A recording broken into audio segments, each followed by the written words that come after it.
بيبدأ فيلم النهاردة بخبر بيتذاع على التلفزيون عن الشيف جوستو أحسن شيف في باريس، وبننتقل للمشهد اللي بعده في بيت ريفي جميل، وفجأة بيطلع فار من الشباك وبيكسر الإزاز وكان سارق كتاب. وبيبدأ الفار ده بيحكي لنا عن أخوه وباباه، وبيقول إن عنده حاسة شم رهيبة وبتقدر تشم أي حاجة وتعرف مكوناتها بالتفصيل. وبيقرر والده إنه يشغله بالحاسة دي عشان يعرف لهم الأكل إذا كان مسموم أو لأ. نيجي بقى تاني للفار وهو قاعد مع باباه، وباباه بيقول له انك مش حاسس براحة وانت بتقدم لنا خدمة كده. قال له خدمة ايه؟ احنا بنسرق يا بابا. وبيحاول باباه يقنعه ان اللي بيحصل ده مش سرقة ابدا. وبيبقى ريمي اللي هو الفار مبهور جدا بمطابخ البشر وحياتهم، وبيحب يسمع لجوستو، وبيبقى عنده حياة سرية والوحيد اللي عارفها هو اخوه ايمي. وبيبقى ماشي مع ايمي اخوه بيلاقي فطر وبيبقى فرحان بيه جدا، وبيكتشف ان ايمي اخوه معاه جبنة من اجود انواع الجبن وبيفرح بيها جدا. وبيقرر يعمل طبخ عيلة من المكونات دي، وبيطلع على سطح بيت وبيبدأ يطبخ الأكلة على المدخنة بتاعة البيت. وفجأة البرق بيضربهم، لكن بعد كل ده مش بيهتم بالبرق، وبيهتم قد ايه الأكل طلعت جميلة بسبب البرق.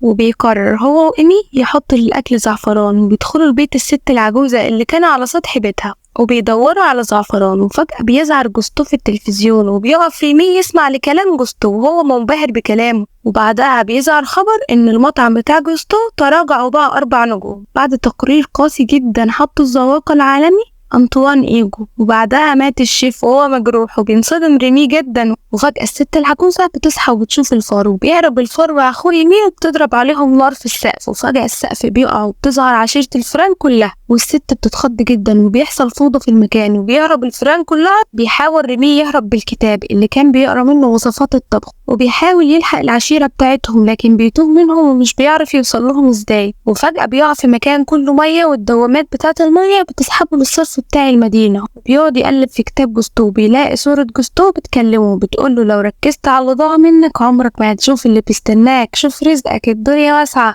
فبيسمع كلامه ريمي وبيحاول يطلع من الصرف لغاية ما بيلاقي نفسه جوه مطعم، وبيرجع تاني للمكان اللي رجع منه، وبيفضل يدور على مكان كويس يروح ليه. وبيطلع على سطح بيته وبيفضل يبص على باريس كلها من فوق، وبيبقى منبهر جدا. وفجأة صورة جوستو بتتكلم معاه، وهو بيبقى مصدوم ومنبهر ان جوستو هو اللي وصله للمطعم بتاعه بنفسه. وبيقرر يروح يكتشف المطعم، ونروح بقى للمطبخ بتاع المطعم وكل الشيفات فيه مشغولة جدا.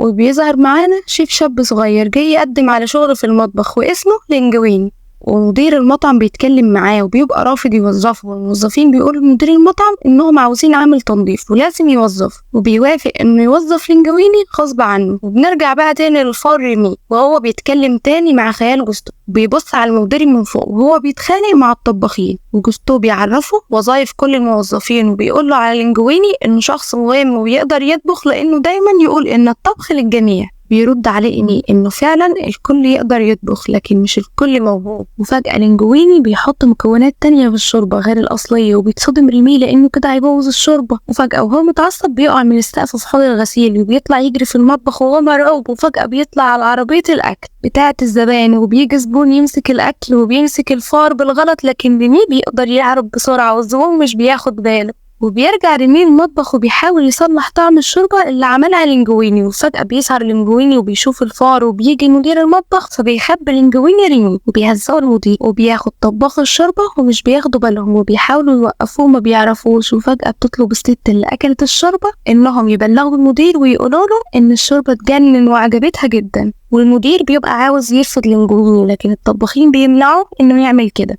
وفجأة بيطلع الفار من تحت الطبق اللي كان حاطه لينجويني تحته، وبيشوفوا المدير وبيجروا الطباخين كلهم وراه وبيمسكوا لينجويني وبياخده وبيطلع بره المطبخ عشان يتخلص منه. لكن لينجويني بيقرر انه ما يتخلصش من ريمي وبيقعد يتكلم معاه. بيقرر ريمي انه هيساعده، وبيتفاجئ لينجويني ان ريمي فاهمه وبيقرر انه يبقى شريكه في الطبخ. وبياخد لينجويني ريمي معاه البيت، وبيناموا في البيت بكل هدوء وراحة. وبيصحى لينجويني مش بيلاقي ريمي وبيحسبه هرب، لكن بيلاقي ريمي بيعمل له الفطار وبيطلع فطار هايل وبيعجب لينجويني جدا. بياخد لينجويني ريمي وبيطلع جري على المطبخ، وبيبقى لينجويني مش عارف يخبي ريمي فين.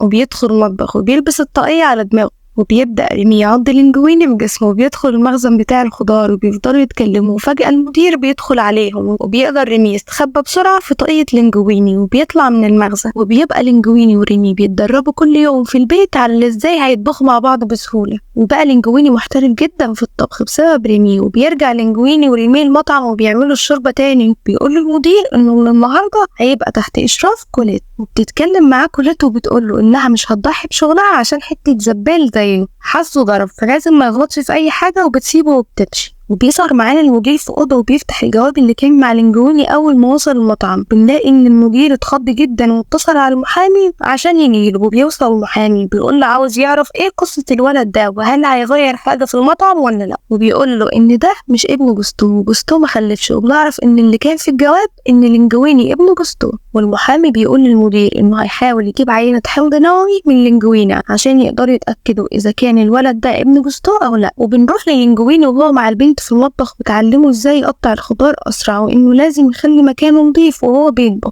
وبتعلمه ازاي يبقى شيف صح وسريع في المطبخ ونضيف، وبتعرفه على شخصيات الطباخين كلها اللي معاهم في المطبخ.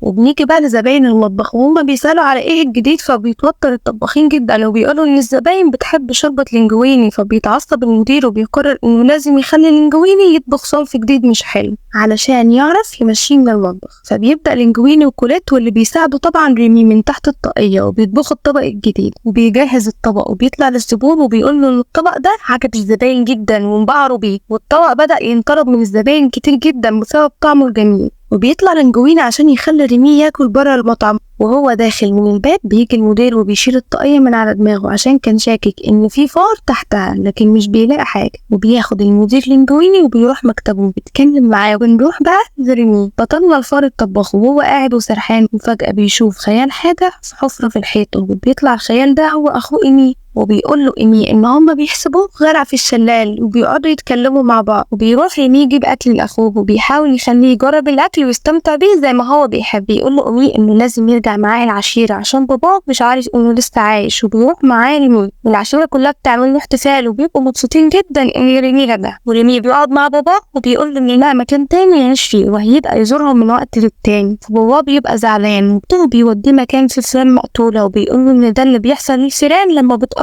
من الانسان، وان العالم بيسيطر عليه الاعداء ولازم ياخدوا بالهم لان في نهاية الامر ملهمش غير بعض. فريمي بيقول له انه مش مصدق، فباباه بيقول له ان دي الحقيقة المرة، فبيسيبه ريمي وبيمشي. وبابا بيقول له رايح فين؟ قال له رايح لمستقبل احسن، وبيسيبه وبيمشي. وبنيجي تاني يوم مع ريمي وهو ماشي مبسوط في الشارع وبيدخل المطعم وبيلاقي لينجويني نايم على الارض لان المدير خلاه قاعد طول الليل وملطف في المطبخ. فبيجري ريمي وبيطلع في الطاقية وبيحاول يفوق لينجويني، وبتوصل كوليت المطعم وبيبقى لينجويني لسه مصحاش، بس ريمي هو اللي بيتحكم فيه وملبسه النضارة عشان محدش يعرف انه لسه نايم. وبتتكلم معاه كوليت وهو مش بيبقى صاحي، فجأة بتضربه بالقلم وبتقوله ان هي كانت فاكراه مختلف عن بقية الناس، وبتسيبه وبتطلع بره المطعم. فبيفوق وبيطلع يجري وراها، واول ما بيجي يعترف لها انه عنده فار هو اللي بيخليه يطبخ حلو كده، بيجي بسرعة الفار بيخلي لينجويني يبوس كوليت عشان ما تعرفش السر. وبننتقل للمشهد اللي بعده وبيبقى جوه مكتب، وبنكتشف ان المكتب ده للذواق الفرنسي أنطواني إيجو، وبيدخل عليه حد بيقول له ان المطعم بتاع جوستو سمعته اتحسنت وبقى الاكل بتاعهم جميل، فبينصدم إيجو من الخبر. وبنرجع المطبخ تاني وبنلاقي ان الشيف مصدوم بسبب انه عرف ان لينجويني هو ابن جوستو بعد ما عمل هو والمحامي تحليل دي ان ايه ليه. وبنشوف لينجويني وكوليت وعلاقتهم اللي اتطورت وبقوا بيحبوا بعض جدا. بيطلع لينجويني وكوليت بالموتوسيكل وريمي بيقع هو والطاقية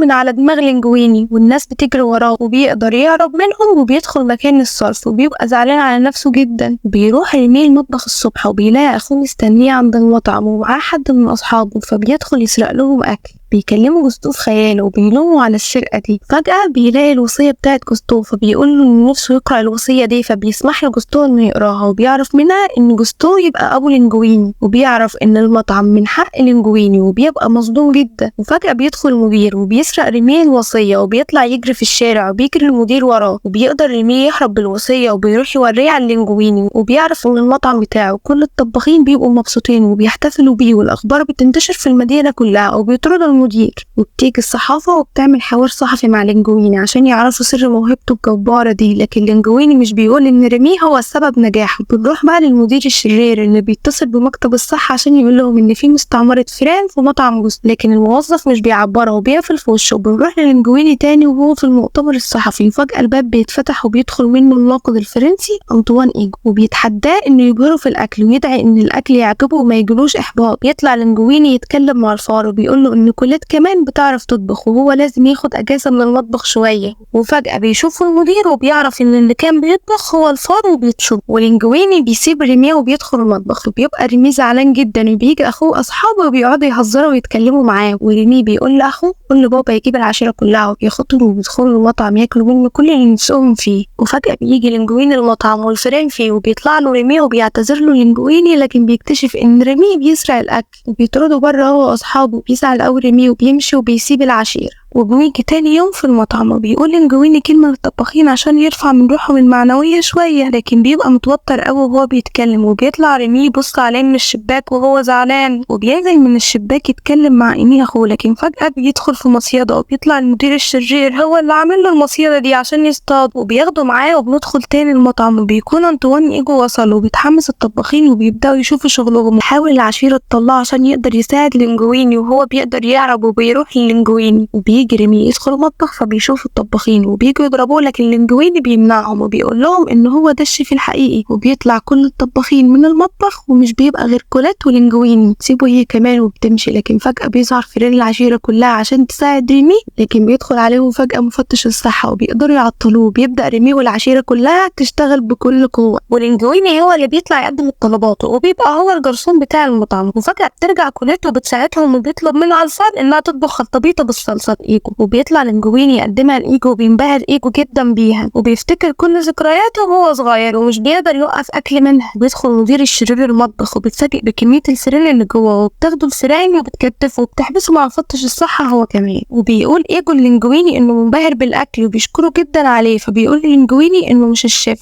فبيطلب منه إيجو إنه يخليه يقابل الشيف. وبتيجي كوليت ولينجويني بيقولوا لإيجو إنه لو عايز يقابل الشيف لازم يستنى لغاية ما الزباين تمشي من المطعم. وبيقعد أنطوان إيجو لغاية ما الزباين كلها بتمشي من المطعم. وفجأة بيطلع لينجويني ومعاه ريمي وبيقول له ان هو ده الشيف الحقيقي، وبينصدم إيجو وبيقوم يشكرهم على الاكل وبيمشي من غير اي كلام. وتاني يوم بيظهر المقال عن مطعم جوستو، بيكون المقال جميل جدا وبيمدح فيه أنطوان إيجو ومطعم جوستو والشيف ريمي، لكن للاسف مفتش الصحة بلغ عن المطعم، والمطعم اتقفل لما الناس كلها عرفت ان المطعم كان فيه فئران. لكن ريمي ولينجويني مش بيستسلموا وبيفتحوا مطعم جديد، وإيجو بيجي كل يوم وبياكل من عندهم وبيبقى مبسوط قوي بالاكل ومبهور، وكل يوم بيزيد اعجابه بالاكل اكتر، بيبقى كل ابطالنا فرحانين واحسن بكتير من الاول. وبكده يكون خلص فيلمنا بتاع النهارده، ويا ريت تقول لنا رايكم في الكومنتات لو الفيلم عجبكم وعاوزين الفيلم الجاي يكون على ايه. ما تنسوش اللايك الجميل اللي زيكم، واشوفكم بخير الحلقه الجايه. سلام.